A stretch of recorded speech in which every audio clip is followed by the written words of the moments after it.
Entre chamas e flores. Psicografado por Marli Simões Fabris. Pelo espírito, Jean-Pierre. Sinopse. Sara e Antônio, reencarnados numa mesma família de vinicultores da Itália, na Toscana, ainda na infância sobrevivem à erupção de velho vulcão, reencontrando-se 13 anos depois, no Brasil, na condição de emigrantes. Sem se reconhecerem, mas atraídos pelos sentimentos a que estavam vinculados por experiências comuns adquiridas em vida anterior, apaixonam-se, chegando às vésperas do casamento. Entretanto, do plano espiritual, um coração materno velará pelos filhos queridos, auxiliando-os a sublimar os sentimentos nas lições vivas do Evangelho à luz do Espiritismo.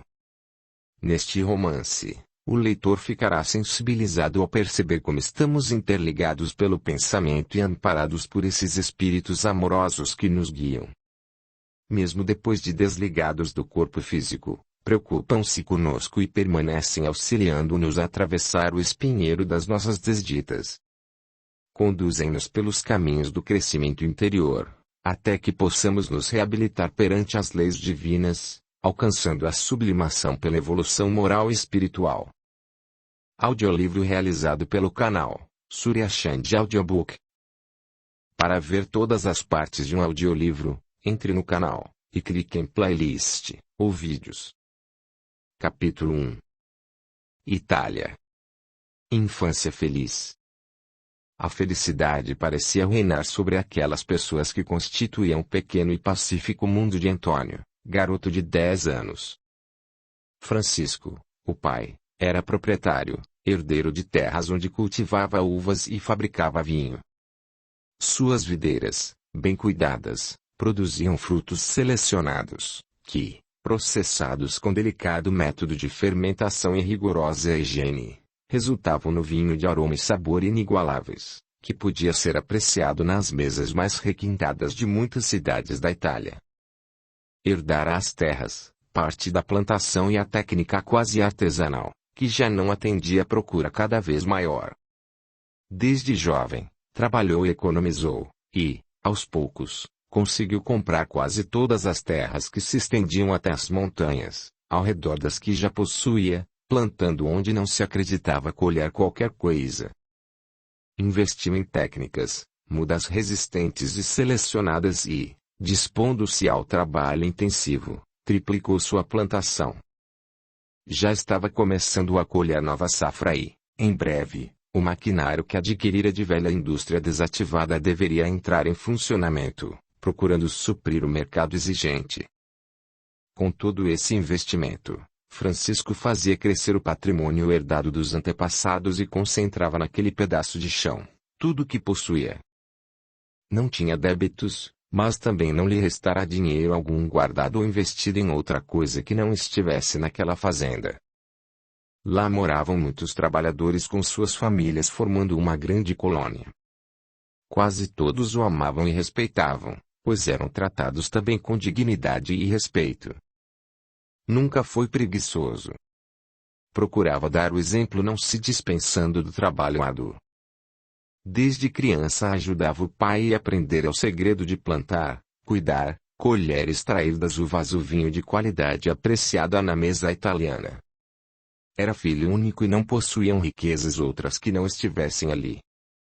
Homem simples, escolhera para a esposa alguém com a mesma característica, Adelaide, de cuja união nasceram Antônio, o primogênito, e mais 4 meninas, sendo Jussara a caçula. A propriedade abrangia um vale e suas colinas ao redor.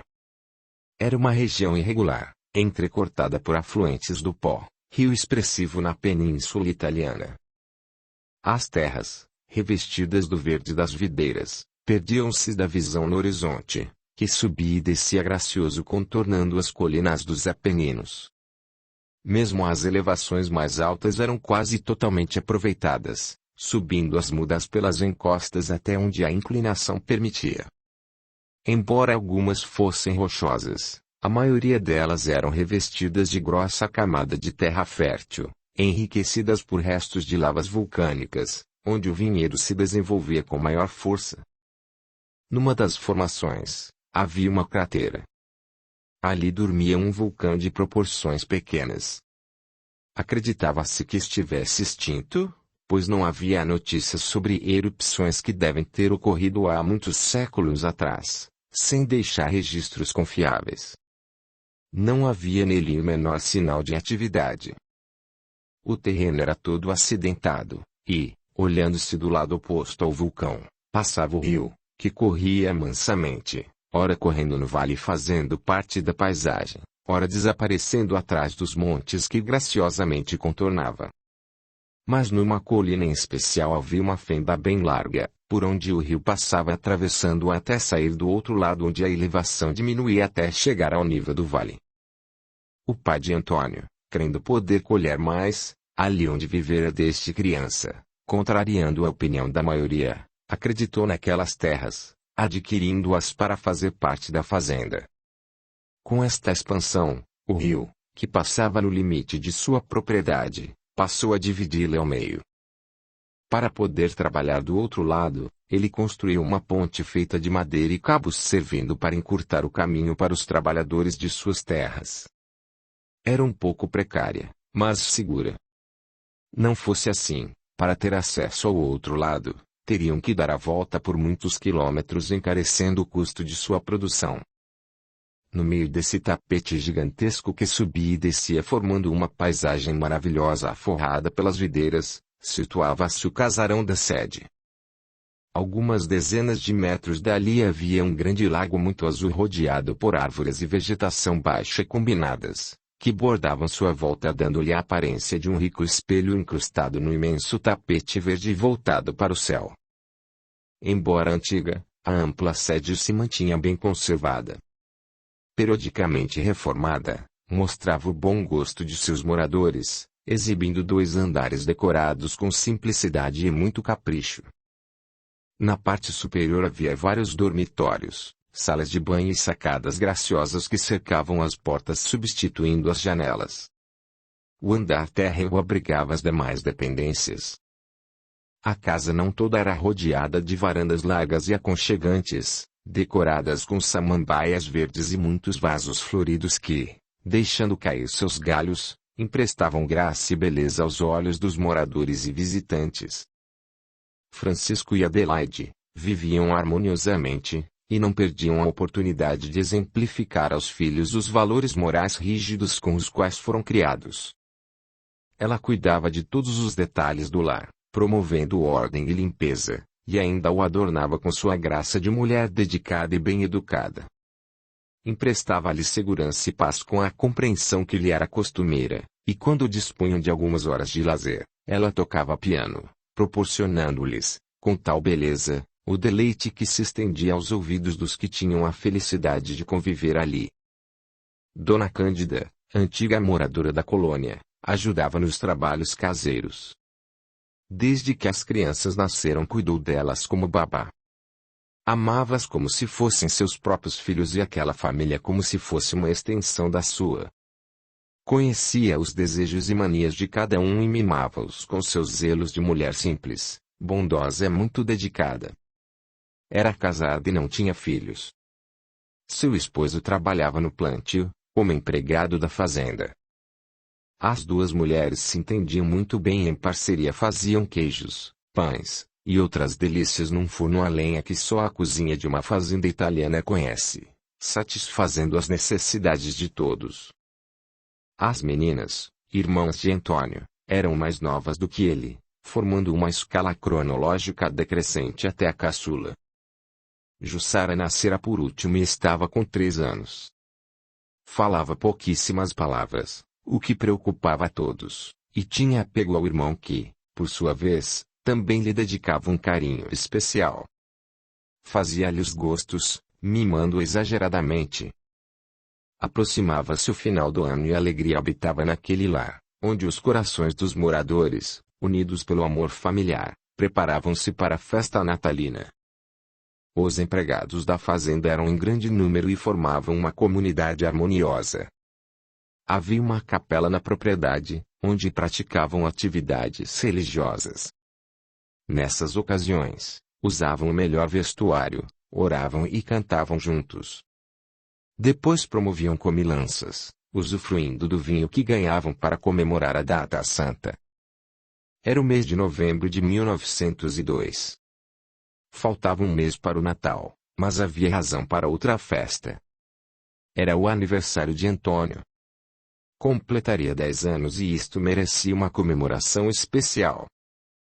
Eram raras as oportunidades de se reunir com os parentes que viviam nas cidades vizinhas, pois embora a distância não fosse tão grande, o caminho que levava à fazenda era tortuoso, a estrada não era plana e buracos enormes se formavam, dificultando a travessia nas condições precárias da época.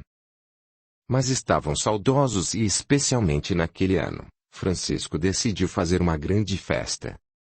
Queria reunir-se a parentela e passarem alguns dias juntos como se fossem férias merecidas que não tiravam há muitos anos. Feitos os convites, que foram aceitos com gentilezas, aguardavam a chegada do grande dia. A casa de Antônio já recebia também a decoração natalina, pois as crianças estavam ansiosas com os preparativos habituais que reuniam a família todas as noites após o jantar, para trabalharem juntos. Uma grande árvore foi colocada na sala principal. As meninas experimentavam vestidos novos, costurados por Adelaide, e acessórios diversos que as deixariam elegantes, satisfazendo-lhes a vaidade inocente. Capítulo 2. Brusca mudança. Enfim chegou o grande dia.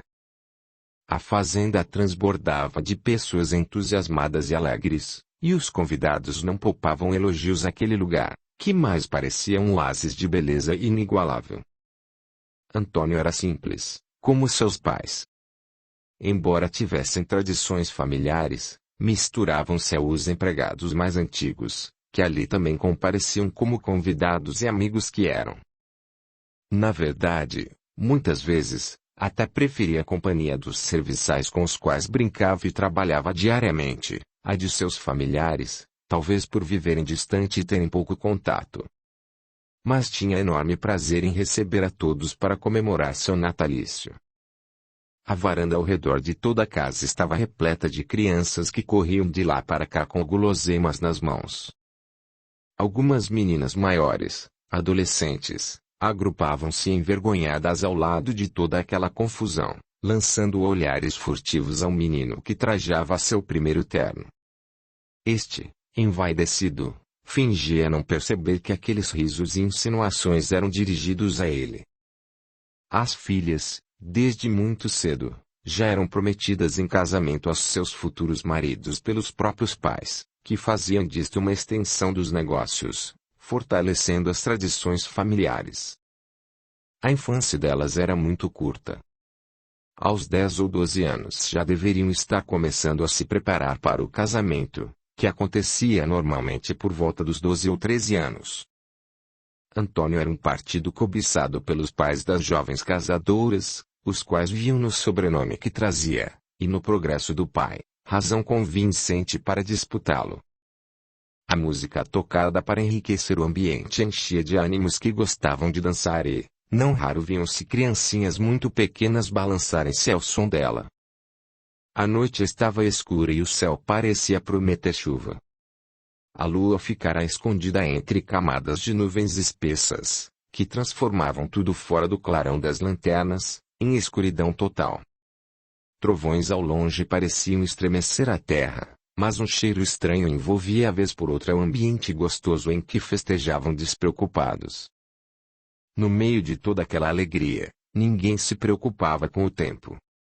As crianças espalhadas por toda a casa, brincavam, enquanto os pais, reunidos em grupos, colocavam os assuntos em dia, animadamente. Mas o cheiro aumentou e o que antes parecia trovão, embora não se vissem relâmpagos antecedendo-os, provocava preocupação em Francisco, que acostumado ao clima daquele lugar não encontrava explicação lógica para aquelas estranhas manifestações da natureza. De repente ouviu-se um estrondo maior que chamou a atenção até das crianças. Tal impacto fez com que todos se calassem de uma só vez. Até os músicos pararam de tocar. Tão forte e tão perto, que não dava para imaginar o que poderia tê-lo provocado. parecia vir das montanhas próximas. Mas não se enxergava nada. As pessoas ali reunidas jamais tinham ouvido algo semelhante. Não podiam suspeitar o que, em realidade, se passava. Mas Francisco, morador daquela região desde o nascimento, não desconhecia as histórias dos antepassados sobre o vulcão. Sempre pensou serem lendas como tantas outras contadas pelos avós e outros membros das gerações passadas, que viveram naquelas terras. Diziam que há muitos séculos atrás havia acontecido uma erupção repentina, violenta, varrendo aquelas paisagens com suas lavas e cinzas. Lembrando-se disso naquele momento, não conseguia pensar em outra força capaz de produzir aquele estrondo. Seria possível que estivesse entrando novamente em atividade? Pensava. A resposta veio imediata e precisa. O chão tremeu e novo estrondo se fez ouvir ainda mais forte, iluminando o céu com faíscas vermelho incandescente, como se fossem muitos fogos de artifícios disparados ao mesmo tempo. O pânico instalou-se. Embora mal pudesse controlar o próprio medo, a responsabilidade mandava que acalmasse a todos, pois era o maior conhecedor daquela região e o único capaz de orientar com segurança, embora nunca tivesse se preparado para uma situação como aquela. Os cavalos e outros animais da fazenda, que se abrigavam num estábulo, situado a pouca distância dali, assustados tentavam fugir, forçando o portão que os detinha e que não eram fortes suficientes para contê-los. O barulho que faziam somava-se ao já existente, apavorando ainda mais. Não demorou muito, outro estrondo se fez ouvir. Desta vez, muitos estavam olhando para fora procurando descobrir o que se passava, e não restaram dúvidas. Vinha mesmo daquele monte de onde viram subir a chuva luminosa de fragmentos incandescentes soprados com força violenta em direção ao céu. Milhares de pequenas fagulhas eram lançadas a velocidade incrível. O cheiro forte invadiu o ambiente, e nuvens de fumaça começavam a se formar rapidamente. Muitas gerações viveram ali sem que notassem o menor sinal de atividade daquela cratera, que forrada por vegetação cobrindo completamente seu topo, confirmava a inexistência de gases, vapores ou qualquer sinal exterior. Só acreditavam que ali havia um vulcão por causa da sua forma, e dos elementos encontrados de lava vulcânica naquelas terras, mas era certa a crença na sua extinção. Os antepassados cultivaram aquelas terras há séculos. Investiram tudo o que tinham nelas e colheram ali muitas alegrias. Mas o que fazer agora? Como proteger tanta gente daquela fúria incontrolável? Justamente naquela noite em que havia tantas pessoas reunidas. Apagando o sopro das fagulhas expelidas, olhando-se para fora das varandas, nada se podia ver senão algumas tochas nas mãos dos colonos, que assustados também sem saber o que fazer, corriam rumo ao casarão, buscando por ordens de socorro naquela situação de emergência. Estavam todos atônitos, ninguém sabia o que fazer. O terceiro estrondo fez-se ouvir, e o clarão iluminou novamente toda a fazenda. Então, o pânico instalou-se de forma incontrolável entre os convidados, moradores, empregados, mas principalmente entre os animais, que já tinham rompido as cercas e se desesperavam correndo a esmo. Havia um grande número de cavalos, atreladores em suas respectivas charretes ou carruagens, abrigados no estábulo, que serviram de transporte para os convidados. Isso complicou ainda mais a situação, pois eles, apavorados, puseram-se a correr sem rumo, chocando-se contra elas e provocando destruição mais assustadora. A casa ficava no vale, a menos de 5 quilômetros de distância da montanha vulcânica. As explosões que levantaram a chuva de brasas, também espalharam fumaça pelo ar. Rapidamente formou-se um círculo de diâmetro assustador, que só pôde ser visto quando o céu ficou iluminado pelas explosões. Era urgente a retirada daquelas pessoas para o mais longe possível. Olhares aterrorizados atrás das lanternas. Muitos não conseguiam se mexer, enquanto outros procuravam refúgio apavorados. Vozes descontroladas gritavam. Mães apavoradas procuravam por seus filhos. Ninguém sabia exatamente o que fazer, nem para onde ir. Outras explosões menores se seguiram. O cheiro, já muito forte, tornava-se insuportável enquanto a lava começava a vazar pela borda da cratera descendo pela montanha. Podia-se ver sua cor vermelho fosforescente, como brasa líquida, a escorrer lentamente. A escuridão fazia aumentar o pânico. O barulho dos animais correndo junto aos detritos que começavam a cair somados à gritaria. Mal se podia ouvir as instruções de Francisco que tentava indicar o melhor e único caminho para se protegerem. As tochas, que fixadas nas paredes promoviam iluminação eficiente, estavam sendo arrancadas pelos que queriam fugir, deixando a casa quase em escuridão total. Antônio viu o pai e se aproximou dele para ouvir o que dizia, heroicamente tentando manter a calma e instruir a todos, para que se dirigissem para a montanha oposta ao vulcão. Havia ali uma estrada de terra que os levaria a uma ponte que deveriam alcançar e atravessar para outro lado do rio em segurança da lava, caso atingisse o vale. Repetia isso várias vezes seguidas, para que todos pudessem ouvir. Perguntou sobre a mãe e as irmãs, e o mesmo afirmou que tinham rumado para onde ele indicara, com exceção de Jussara, e que ele deveria também fazer o mesmo. Mas o menino afirmava que tinha visto crianças brincando no andar superior para onde estava indo procurá-las e em seguida desceria, para que juntos pudessem seguir a salvo. Chegando lá sentiu náuseas por causa do cheiro insuportável e pegou uma toalha de uma das mesas enrolando-a ao redor do pescoço cobrindo o nariz e a boca para aliviar o desconforto. Procurou debaixo das camas, dentro dos baús, onde a irmã costumava entrar quando ficava com medo e insistentemente chamava por ela, mas não encontrou mais ninguém. Era quase impossível, naquele tumulto, juntar todas as famílias e partirem em segurança. Muitos, ouvindo as instruções, já rumavam para o local indicado arriscando-se em meio aos animais desenfreados que apavoravam, mas não restava alternativa. Antônio até então se manteve firme, porque ouvia a voz do pai na parte inferior a orientar o pessoal. Mas de repente, não pôde mais ouvi-lo.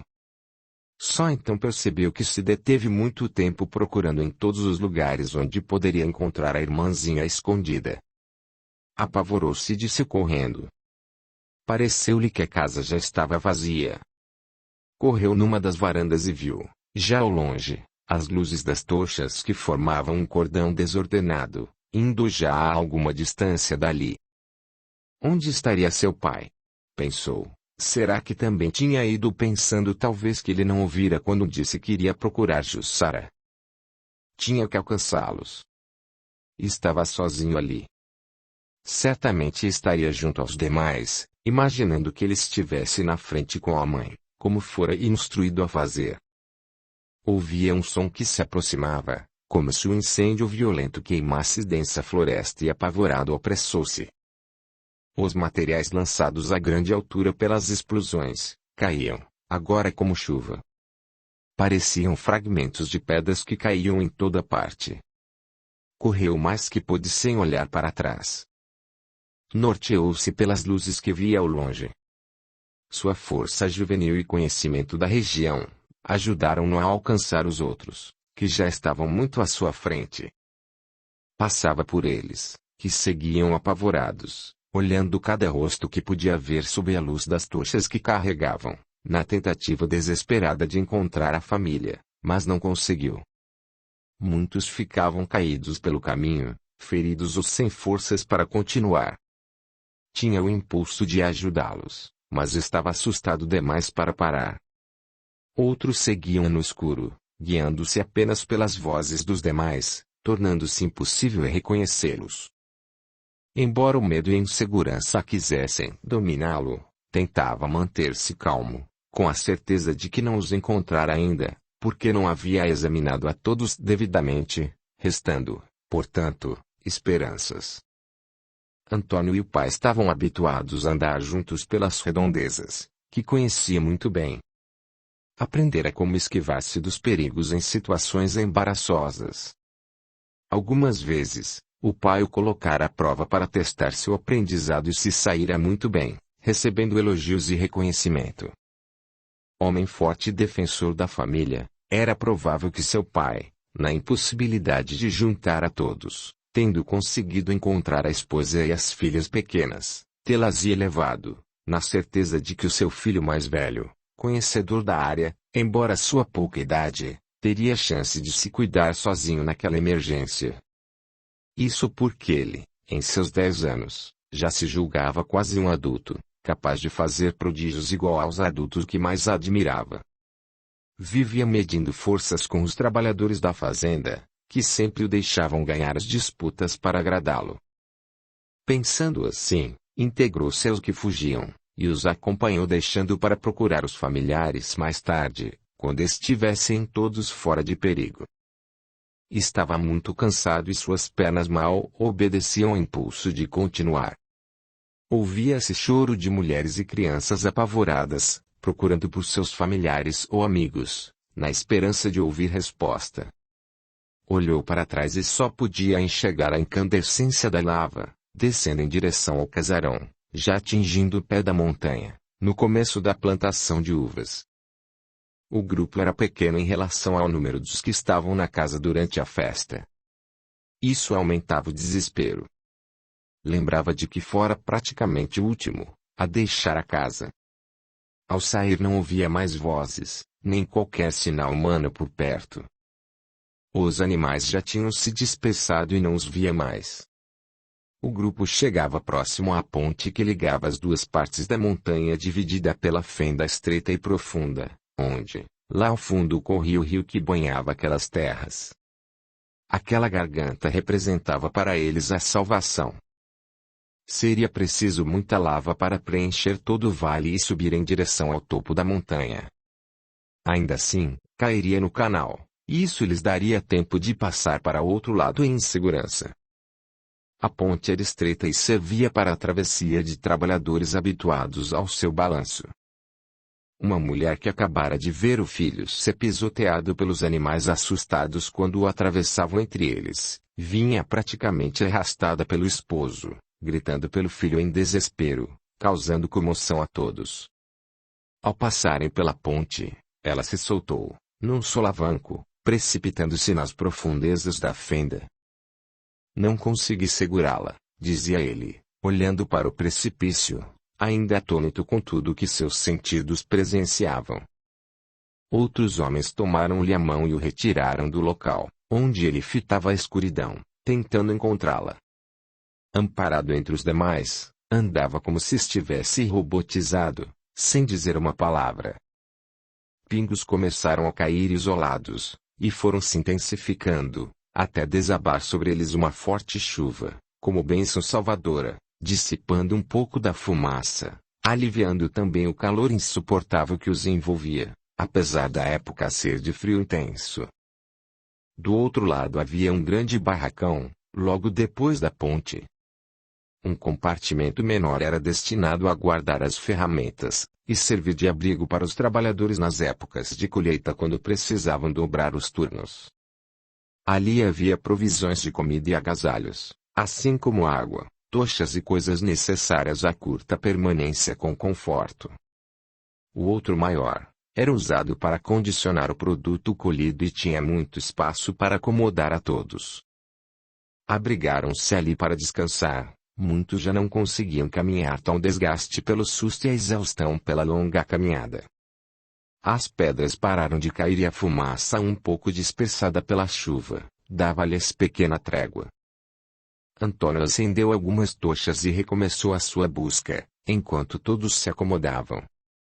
Olhavam a um, aqueles rostos assustados, ansioso por encontrar os seus entes queridos, até então, desaparecidos. Mas suas esperanças diminuíam a cada passo e não demorou muito para encerrar a procura inútil. Audiolivro realizado pelo canal Surya Chand Audiobook. Certo de que não estavam mesmo ali, saiu correndo e gritando tentando alcançar o caminho de volta. Mas, felizmente, tropeçou e caiu, sendo detido pelos que ali se juntavam, e trazido de volta. Mantiveram-no ali quase aprisionado, sob vigília constante enquanto tentavam convencê-lo de que não adiantaria voltar. Veja, filho, dizia um amigo de seu pai mostrando-lhe a paisagem ao longe, olha a lava se derramando rumo ao casarão. Não conseguiria chegar até lá, pois o calor chega muito antes, e a temperatura deve ser altíssima lá perto. Seu pai é um homem experiente, conhece a região como a palma de sua mão. Acalme-se. Pode ser que, ao amanhecer, ele nos encontre visto que nos orientou para seguirmos este caminho. O importante agora é que fiquemos juntos e calmos. Existem pessoas entre nós que estão feridas, outras tantas também perderam seus entes queridos sem esperança de reencontrá-los. Alguns viram morrer parentes sob seus olhos incrédulos. Estes precisam muito mais de nossa ajuda. Você é muito jovem, conhece o melhor caminho para nos guiar. Precisamos de seus conhecimentos. Tente manter-se calmo, poupar suas energias para quando retomarmos a caminhada. Seu pai virá ao nosso encontro e ficará orgulhoso de você. Antônio ouvia tudo calado e convenceu-se de que podiam ter razão. Acalmou-se e todos tentavam refazer suas forças para continuar a marcha. Cada um se entregava à dor de modo diferente. Algumas mulheres iniciaram uma oração, a qual o grupo todo aderiu. Dona Cândida entretinha-se em socorrer os feridos, mas não tinha prestado atenção no seu menino querido entre aqueles que ali se juntavam. Quando viu, percebendo o desespero estampado naquele rostinho que conhecia desde o nascimento, envolveu em carinho como há muito não podia fazer, pois ele se tornara um mocinho e não aceitava mais os cuidados maternais que ela sempre lhe dispensara. Mas naquele momento de dor, seu aconchego tinha o efeito de um bálsamo calmante. Antônio, esquecendo-se de todo o treinamento recebido para ser um homem adulto, entregou-se à sua proteção, chorando qual criança perdida até o amanhecer. Foram horas de aflitiva vigília. Ninguém conseguia tirar os olhos daquele espetáculo tenebroso que acontecia a pouca distância. O vulcão continuava a derramar sua lava rosada, que descia sobre a plantação, percorrendo o caminho direto ao casarão. As explosões pararam e a fumaça diminuíra. Alguns poucos raios de sol começavam a aparecer por entre frestas das nuvens espessas e escurecidas. Agora podia-se avistar o casarão sendo atingido pelo rio de lava que também chegava ao lago, derramando-se sobre a água fria. Apoiado nos braços de Dona Cândida, que ainda tremia dizendo rezas desordenadas, Antônio levantou-se para ver o que comentavam e chorou inconsolável vendo a destruição de tudo o que antes lhe servira de lar. Nunca mais a fazenda voltaria a ser a mesma. Seus sonhos mais caros da infância estavam irremediavelmente destruídos. Apesar das evidências, não conseguia aceitar a ideia de ter perdido a família. Seu pai era um homem determinado e conhecia aquela região desde o nascimento. Deveria ter usado algum recurso desconhecido para salvar-se com os que não estavam ali. E deveria haver muito mais gente protegida em outro lugar e, em breve, os encontraria. Era nisso que se esforçava por acreditar. Daquele lado não havia estradas. Estavam no meio da plantação. Deveriam atravessá-la e depois percorrer longa distância dentro de uma mata fechada, cheia de dificuldades e perigos. O grupo compunha-se de homens, muitos idosos, além de mulheres, e algumas crianças que não conseguiriam andar toda aquela extensão. Combinaram então em revezarem-se para carregar os menores e apoiar os feridos. Alguns protestaram, pois não tinham ainda sentimentos fraternos nem solidários, mas felizmente a marcha se iniciou e acabaram colaborando. Antônio fez um balanço do número de pessoas do seu grupo e pôde avaliar que muitos não estavam ali. Esforçava-se por acreditar que deveriam estar em algum lugar seguro. Poderiam ter usado os animais, pensava. Estes conheciam o caminho e enxergavam melhor que os humanos durante a noite. Talvez tivessem chegado à cidade. Mas eles estavam tão apavorados que seria praticamente impossível utilizá-los. E não acreditava que seu pai iria para tão longe deixando-o para trás. Caminhava tentando mudar os pensamentos para afastar a tristeza e o cansaço que sentia. Depois de muitas horas de ferrenha luta, unidos, ajudando-se mutuamente, ganharam o outro lado da elevação e começaram a descida, pela mata. Ainda pararam mais uma vez para descansar e comer algumas provisões que trouxeram do abrigo, antes de rumarem para a estrada que levava à cidade. As crianças choravam e as mulheres tentavam acalmá-las. Logo que ganharam a estrada, ainda tiveram que caminhar muito, antes de serem socorridos. Grupos de resgate vindos das cidades vizinhas, atraídos pelas explosões que puderam ser vistas e ouvidas a longa distância, vieram em busca de sobreviventes. A cidade mais próxima, distava, por aquele caminho, a muitos quilômetros da fazenda, em estradas ruins, mas não lhes restava alternativa. Havia uma cadeia de montes com sulcos profundos separando-os agora do monte vulcânico. Quando se sentiram salvos, a dor invadiu a alma de Antônio e de todos os que não estavam com seus entes queridos. O desespero instalou-se de forma generalizada. É difícil descrever a dor da separação de pessoas que amamos.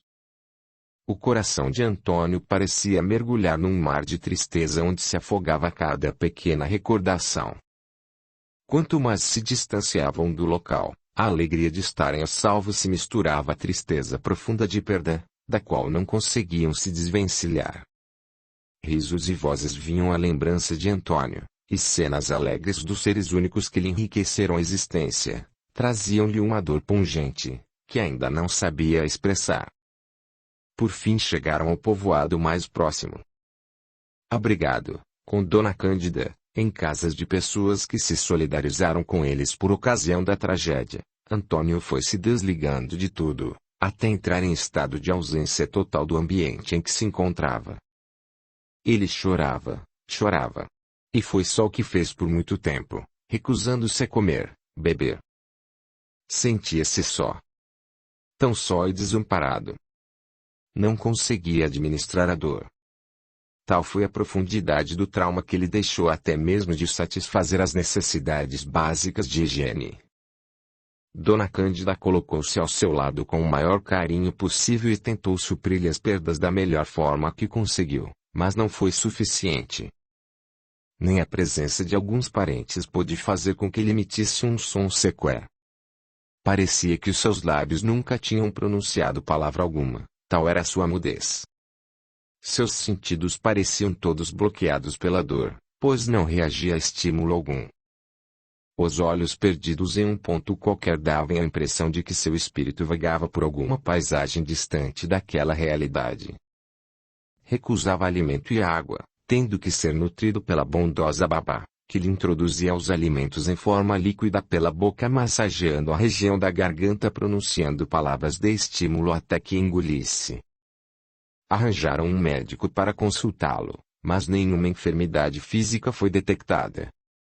Sua desnutrição trazia preocupação àquela mulher que lutava pela vida daquele corpo frágil. Assim passaram-se algumas semanas e só não desencanou pelos cuidados desvelados de Dona Cândida, e de pessoas colaborando com componentes nutritivos, que passaram a ser seu cardápio constante. Ao entrar na terceira semana após a tragédia, o vulcão ainda continuava em atividade, mas agora parecia mais calmo e apenas expelia o excesso de lava, que já descia muito grossa, formando nova montanha de matéria aquecida ao seu redor, mudando totalmente a paisagem. Com seu trabalho incansável, Francisco, o pai de Antônio, havia feito progredir tudo o que lhe fora confiado, só não havia contado com a volta em atividade do vulcão. Não tiveram mais notícias de sobreviventes. Também os corpos dos que pereceram, sepultados sob as grossas camadas de lavas, jamais puderam ser encontrados ou identificados. A fortuna da família de Antônio, empregada em terras, plantação, equipamentos e estoque, perdera-se totalmente. A riqueza nascera da fórmula do vinho que fabricavam e do trabalho ao qual se dedicavam. Não tinha dinheiro e tudo o que possuía estava na fazenda, destruído irremediavelmente. Só restavam cinzas, nada mais. Dona Cândida, quando só com seus pensamentos, perguntava-se por que o homem desafiava a natureza daquela forma. Sabiam que havia a hipótese, mesmo remota, de um dia o vulcão voltar às atividades. Havia outros montes com crateras em suas cúpulas naquela região, mas só alguns, mais recentes, impunham respeito pela frequência com a qual derramavam sua ira. Também agora, de que adiantava pensar assim ou lamentar? Chorava pelo seu esposo, que perecera com os outros naquela noite. Na hora das explosões, ele não estava em casa. Nos dias de comemorações, muitos empregados eram requisitados para prestar serviço como auxiliar geral. Depois da festança, a comida e bebida restante era distribuída e ganhavam folga no dia seguinte, o que lhes propiciava a oportunidade de descansar, comer e beber à vontade. Havia dezenas de pessoas desaparecidas entre empregados da fazenda, convidados que participavam da festa, moradores da colônia e alguns habitantes das redondezas. O que teria acontecido com eles, enquanto os outros fugiram? O que os teria impedido de se salvar também? Muitas vezes, parecia ouvir a voz de algum deles. O coração se exaltava de esperança e alegria, mas logo em seguida, o terrível engano e a sombra da morte voltavam a nublar seus olhos cansados. Recordava Adelaide com sua doçura, que a transformara de patroa em irmã querida, e da qual jamais poderia se esquecer. As meninas ruidosas e alegres a correr pela casa, e Francisco, sério e bondoso como ninguém. Ela viera para aqueles sítios ainda muito jovem, conhecer a união daquelas almas amigas e participara de todo o desenrolar de suas vidas. Como aprendiz daqueles espíritos que pareciam deter o conhecimento de verdades sublimes, a paciência e a compreensão que só possuem as almas elevadas, não tinha momentos tristes para recordar. Uma dor imensa invadia seu ser carente. E as lágrimas eram a única forma de protesto que eu sabia produzir. A maioria dos sobreviventes eram convidados da festa, parentes e amigos da família e tinham seus lares seguros nas cidades em redor. Tinham para onde retornar. Mas Antônio não tinha para onde ir. Todos os que não apareceram até aquela semana foram considerados mortos. Antônio foi dado como órfão. Sem documentos, dinheiro, roupas ou qualquer vínculo com o passado. Como estivesse em estado quase vegetativo, ninguém se opôs que ele ficasse sob os cuidados de Dona Cândida, abrigados nas casas de parentes que se revezavam para fugir à responsabilidade de assumir definitivamente sua guarda. Passavam-no de uma casa para outra, como pesado fardo do qual todos desejavam se livrar. Outros só aceitaram a incumbência porque a babá permanecera ao seu lado, cuidando dele como se fosse seu filho, realizando todo o trabalho mais pesado e difícil. Quer apoiar o canal? Seja membro, deixe o seu gostei, e se inscreva, para que o YouTube possa avisá-lo das próximas postagens, e assim também, que estes audiolivros cheguem a mais pessoas. A gratidão é o caminho da evolução. Capítulo 3. Amparo providencial. A bondosa Dona Cândida sentiu o ambiente de desconforto no qual era colocada junto ao seu tutelado, em cada mudança de família. Queria livrar-se daquela situação humilhante, mas não tinha recursos para cuidar dele, nem para onde ir. Possuía alguns parentes mais distantes aos quais pensou pedir ajuda, mas sabia que eles eram tão pobres quanto ela, e não teriam condições de auxiliá-los. Se estivesse sozinha poderia trabalhar e manter-se, mas com Antônio naquela dependência, nem isto conseguiria fazer.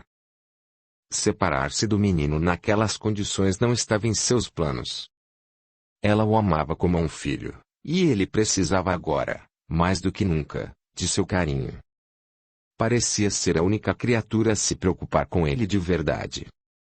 Se quisesse protegê-lo teria que viver das migalhas que cada um oferecesse, ouvir as reclamações fartas em situações como aquela, e munir-se de paciência e compreensão para suportar a rejeição de todos. Depois de passar por várias casas, ficando um mês em cada uma, Antônio piorava.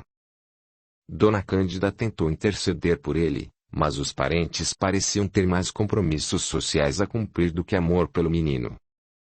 Reclamações sobre o custo elevado dos remédios e cuidados especiais que ele exigia, provocavam atritos entre os familiares que jogavam uns para os outros incumbência. As discussões constantes entre eles tornavam a situação cada vez mais constrangedora. Numa das reuniões para decidir sobre o destino de Antônio, os familiares resolveram mandá-lo para a região do Piemonte onde morava uma irmã de sua mãe, que era solteira, tinha uma situação econômica confortável, e vivia sozinha. Lá se instalaram confortavelmente, pois ela providenciou os recursos necessários para os dois. Por algum tempo Dona Cândida conseguiu paz para cuidar de Antônio devidamente. Mas não demorou muito para que a tia se cansasse do incômodo. As despesas eram elevadas e os zelos, desgastantes. Ela questionava aos outros parentes que não ajudavam em nada. Sentindo-se explorada por eles, resolveu devolver a incumbência, dando um basta naquela situação. Como houvesse novo impasse sobre o assunto, depois de muitas brigas resolveram fazer de outra forma. Propuseram àquela mulher humilde, dedicada e fiel, que sabiam ter qualidades morais suficientes para assumir o que eles queriam recusar, que aceitasse cuidar do menino em uma casa que alugariam para eles. Seriam custeados pelos familiares, que deveriam revezar-se com as despesas. E ainda lhe pagariam um salário para cuidar do menino, como vinha fazendo até então. Arranjar-lhes uma casa nos arredores da cidade onde estavam, e lhe dariam uma remuneração para ficar com ele, pois não tinham dúvidas de que ela o amava intensamente. A boa mulher sabia que aquela era uma forma de livrarem-se deles, mas não tinha alternativa. Compreendia que o amor deve ser espontâneo, jamais imposto a alguém e eles definitivamente não o amavam. Se tivesse condições de trabalhar o faria e o sustentaria com o seu próprio ganho sem depender de ninguém. Mas não podia deixá-lo sozinho e o custo do tratamento era bem alto. Jamais conseguiria ganhar o suficiente com seus conhecimentos profissionais tão limitados.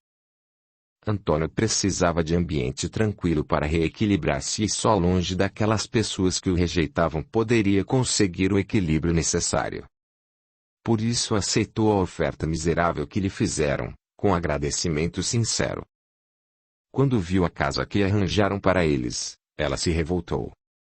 Um pequeno terreno na periferia da cidade com 2 cômodos, ocupando todo o espaço, em péssimo estado de conservação. Dentro do quarto, 2 camas bem usadas e uma cômoda dividiam o espaço. No outro cômodo, uma mesa, 2 cadeiras e um guarda-louças com algumas panelas, pratos e xícaras sobre o balcão, davam a ideia da pressa e do descaso como foram providenciados. Uma porta que dava para um estreito corredor cercado por ripas enfileiradas e presas por um fio de arame, onde um pequeno portão os separava da rua. Dona Cândida examinou tudo atenciosamente e lutou consigo mesma para não deixar os pensamentos infelizes dominarem seu estado geral. Estava acostumada à pobreza e simplicidade. Para ela, qualquer lugar seria bom, mas para o garoto, não. Ele nascera em berço nobre e fora criado com conforto e muito amor pelos pais. Precisava de muito mais do que aquilo, principalmente agora que estava traumatizado com tudo o que lhe acontecera. Mas longe de desanimar, orou intimamente pedindo ajuda a Deus para suportar mais aquele golpe, e começou a limpar a nova morada como se fosse a melhor do mundo. Organizou tudo, forrou as camas e acomodou aquele, que já tinha adotado por filho do coração, de maneira confortável. Quando Antônio dormiu, ela saiu pelos arredores, reconhecendo o local onde deveria aprender a sobreviver, e colheu algumas flores, fartas em terrenos baldios da vizinhança. Distribuiu as flores enfeitando os móveis simples e embelezou o ambiente paupérrimo com a riqueza espiritual que só o amor é capaz. Trabalhou feliz, sentindo-se livre da pressão negativa da família incomodada, acreditando na melhora de Antônio, que só se processaria com a ajuda divina num ambiente calmo e cheio de amor. Nas manhãs frias, quando o sol aparecia com seus raios salutares, ela improvisava uma cama com cadeiras e travesseiros e o colocava para tomar sol. À tarde, quando a temperatura permitia, depois de banhá-lo, levava-o, ao colo, novamente até o portão e acomodava-o de forma a ver outras pessoas, para não perder o contato social. Nesses momentos ficava sentada ao seu lado, vigiando-o. Procurava distraí-lo contando histórias ingênuas que aprendera na infância. Embora o menino parecesse alheio a tudo, ela insistia, tendo intuições de que seu espírito ouvia, ainda que não demonstrasse. Muitas pessoas passavam pelo local e observavam a cena repetitiva, apiedavam-se de seu destino. Com essas atitudes simples e despretensiosas, ela despertou a simpatia de um grupo especial de pessoas. Elas passavam por ali várias vezes na semana, no mesmo horário, entrando numa das casas. Eram sempre as mesmas pessoas e parecia que se reuniam ali com frequência disciplinada. Havia homens e mulheres e nenhuma criança. Quando o tempo ficava mais quente, ela permanecia mais tempo lá fora onde a temperatura era mais agradável e Antônio parecia apreciar também aqueles momentos. Assim observara também a saída deles depois de algumas horas, sempre no mesmo horário. Eram amáveis, e cumprimentavam-na, com simpatia. Algumas vezes paravam alguns minutos perguntando gentilmente sobre o estado de saúde do menino. Alguns meses se passaram e os familiares de Antônio abandonaram-nos de vez. Não mandaram mais alimentos nem agasalhos. O salário prometido a Dona Cândida também deixou de vir. As provisões já estavam acabando e a bondosa mulher pensava aflita no que fazer para sustentar o menino. Não podia sair para trabalhar, pois ele era totalmente dependente. O desespero começou a tomar conta dela que reagia buscando recursos na oração. No dia seguinte e nos subsequentes, não colocou Antônio no portão como era de costume. Uma onda de frio se intensificara, a alimentação frugal que os sustentava nos últimos dias o deixara mais enfraquecido. Ela mesma já quase não comia, para deixar o que tinha de melhor para ele. Precisava poupá-lo de possíveis resfriados ou qualquer outra doença, porque ele não teria forças para reagir. Naquele dia em especial estava muito aflita. Pediu tanto para que Jesus a iluminasse e lhe apontasse um novo rumo. Precisava encontrar uma forma de trabalhar para continuar vivendo e cumprindo a tarefa que lhe fora confiada. Depois de chorar muito quase sem esperança, adormeceu, o que não costumava fazer durante a tarde. Acordou com o chamado de duas das senhoras integrantes do grupo, os quais, percebendo a ausência deles no portão, bateram para perguntar se estavam bem. Já tinha anoitecido e Dona Cândida acordou assustada. Estava enfraquecida e o sono a dominara. Desculpou-se com a simplicidade costumeira, convidou-as a entrar. Estava desajeitada diante da surpresa e do estado em que se encontrava. Acabou por contar-lhes as dificuldades pelas quais vinha passando e descontrolou-se caindo em pranto comovente. Mesmo sem saber quem elas eram e o que faziam, pareciam inspirar-lhe confiança. Nem precisou pedir ajuda. Grossas lágrimas rolavam de seus olhos fazendo-a desculpar-se muitas vezes. A ausência dos benefícios recebidos daqueles que se comprometeram a ajudá-la, deixavam-na desesperada. Seus suprimentos, agasalhos e remédios tinham se acabado sem que pudesse repô-los. As duas mulheres ouviram tudo em silêncio, e algumas vezes interromperam para confortá-la com palavras de compreensão. No final da narrativa, entreolharam-se confirmando a intuição espiritual recebida, ao pararem ali no exato momento em que a necessidade as chamava. Acalmaram Dona Cândida com palavras de sabedoria, renovando-lhe as esperanças. Contaram que eram espíritas. Revelaram que, aquela casa onde iam várias vezes na semana, reuniam-se os adeptos dessa doutrina reveladora, cujas atividades tinham que ser discretas, porque o preconceito contra eles numa cidade basicamente católica, era muito grande. Comprometeram-se em ajudá-la, fizeram uma prece agradecendo a Jesus pela assistência benfeitora e despediram-se. Dona Cândida estava aliviada com a forma carinhosa como fora envolvida, e não sabia como agradecer. Abençoou-as dizendo que Jesus teria ouvido suas preces e as teria enviado ali para suprir-lhe as necessidades. No dia seguinte, bem cedo, retornaram com suprimentos de urgência, remédios, alimentos e agasalhos. Leram um trecho do Evangelho segundo o Espiritismo, traduzido manualmente por um dos componentes do grupo e o comentaram de forma a esclarecer a lição. Em seguida, convidaram-na para assistir às reuniões propondo revezarem-se para fazer companhia ao garoto, caso ela quisesse participar. Dona Cândida não professava aquela crença. Ouvira de seus antepassados, que deveria se afastar de pessoas que mexiam com os espíritos, pois isso era errado, e contra as leis divinas.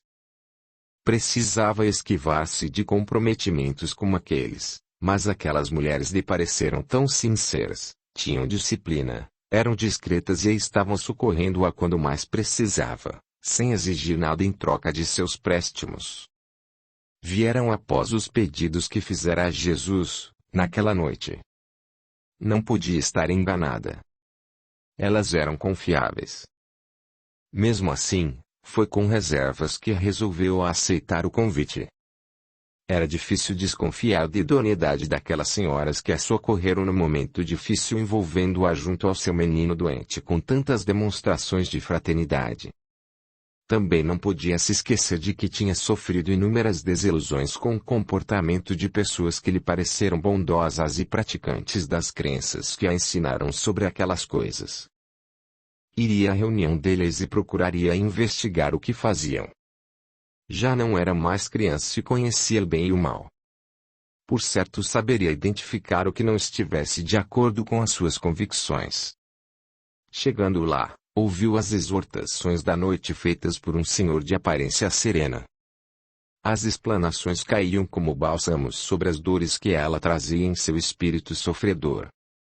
A forma como interpretava as frases, já conhecidas, contidas no Evangelho, era simples, mas muito elucidativa. Seu espírito podia sentir a paz daquele ambiente. Recebeu o passe e saiu dali, rumando para o lar, extasiada. Tudo o que ouvia parecia recordar-lhe antigos ensinamentos que já conhecia. Era como se tivesse aprendido e depois esquecido por algum tempo, e agora só precisava recordar.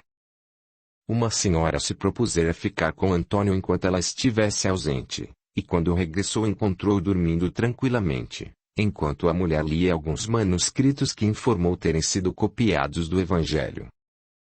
Não era fácil obter a obra, que ainda estava basicamente limitada à França. Principalmente na Itália, onde predominava outro credo. Eles possuíam um exemplar que uma companheira do grupo ganhou do pai, que residia na referida cidade de Kardec. E como ela falasse o francês e o italiano, traduziu com seus conhecimentos, podendo assim oferecer ao grupo o estudo básico no qual se apoiavam. Tinham também o Livro dos Espíritos, conseguido da mesma forma. Os que sabiam ler e escrever faziam cópias das lições e aos poucos iam montando seus livros. As reuniões começavam e terminavam com preces e agradecimentos a Deus, proferidas pelos componentes, que se revezavam de forma a que todos participassem igualmente. Em seguida ao estudo, os médiuns juntavam-se em torno de uma mesa simples, para o trabalho de esclarecimento aos irmãos sofredores das esferas espirituais, que, por sua vez, traziam, com seus depoimentos, grandes lições aos assistentes. As pessoas encarnadas, não participantes do grupo, ali compareciam, quando portadoras de desequilíbrios variados, para serem submetidas a tratamento e orientação que, na maioria das vezes, resultavam em melhoras inacreditáveis. Muitos efeitos físicos e até mesmo materializações aconteceram espontaneamente, auxiliando nos trabalhos de cura e fortalecendo a fé dos que as presenciavam. Aos poucos aquela alma sofredora se fortalecia, e firmava-se no caminho difícil que lhe fora traçado, cumprindo os desígnios de Deus com resignação. No final, os médiuns transmitiam passes em todos os frequentadores que levavam para suas casas aquelas vibrações de paz. Como Antônio não pudesse sair do leito para acompanhá-los, eles ofereceram-se para levar ao garoto o recurso dos passes e, com a aprovação de Dona Cândida, passaram a fazer parte do tratamento dele. A cada dia melhorava seu estado geral. Parecia reativar, aos poucos, parte da memória e dos movimentos físicos. Era como um grande presente dos seus para sua antiga babá, que o adotara por filho do coração. Orientada pelos dirigentes do centro, passou a conversar com ele durante o sono quando o espírito, desprendido da matéria física, livre temporariamente dos atrativos terrestres, poderia ouvi-la com maior atenção. Dava-lhe incentivos amorosos, estimulando-o a lutar para recuperar seus movimentos normais como antes. Repetia para ele pequenos trechos dos exemplos de Jesus transcritos no livro que liam nas reuniões, dos quais lembrava-se detalhadamente. Anexando explicação sobre as razões do sofrimento como resgate de vidas passadas, ou oportunidade de aprendizado e crescimento espiritual, terminava transmitindo-lhe vibrações salutares. Evidenciava a grandeza da misericórdia divina em nos permitir corrigir os erros através da reencarnação, que começava a estudar, mas parecia-lhe tão familiar pela forma como compreendia seus intrincados liames. Percebendo a simplicidade e dedicação de Dona Cândida, tanto cuidando da parte física do local das reuniões espíritas, como aprendendo as lições doutrinárias que assimilava com facilidade e muita vontade de aprender, e vendo seu estado de necessidade, convidaram-na a ocupar parte da casa onde se reuniam. Era bem ampla e possuía alguns cômodos nos fundos que poderiam abrigá-la, junto ao menino, sem fazer falta às atividades normais. Livre dos encargos do aluguel, que já não vinha sendo pago há muito tempo, ela poderia despreocupar-se e cuidar de Antônio mais tranquilamente. Aceitou agradecida e mudou-se logo. Davam-lhes alimentos e roupas usadas que ganhavam, e assim podiam sobreviver. Logo os remédios não eram mais necessários. Passados alguns meses o menino estava quase recuperado. Exercícios diários com as pernas foram-lhe devolvendo a firmeza de andar, voltou a falar e já podia até escrever com certa facilidade. Já podia explorar os arredores e, às vezes, ficava horas olhando para as montanhas ao longe, querendo recordar-se de algo que lhe parecia distante, mas doloroso. Tinha quase todas as suas funções recuperadas, mas a memória permanecia bloqueada em relação ao passado, à família, e aos últimos acontecimentos. A única lembrança da fazenda era o cachorro que possuía. Às vezes, parecia vê-lo correndo pelas encostas da montanha ou encalço de animais que apareciam com frequência nos arredores. Sentia sua falta e não conseguia saber como se afastara dele. Não raro sofria uma melancolia profunda e chorava durante horas sem saber exatamente o porquê. Seu subconsciente registrava o passado e emitia vaga lembrança, que ele recebia com muita dor, embora não conseguisse desbloqueá-la para seu próprio equilíbrio. Os novos amigos que ajudaram no tratamento espiritual e na recuperação quase total de seu estado físico e emocional, afirmavam que ele voltaria a se lembrar de tudo. Envolviam-no com muito carinho e nunca deixavam que permanecesse sozinho por muito tempo. Apegaram-se a ele e a Dona Cândida, que correspondia fielmente a todas as emanações de fraternidade recebidas. Tornaram-se amigos e ela, sempre agradecida, cuidava do recinto onde recebia tantas bênçãos. Antônio já estava muito bem. Só lhe faltava a lembrança dos últimos acontecimentos, mas poderia voltar a qualquer momento.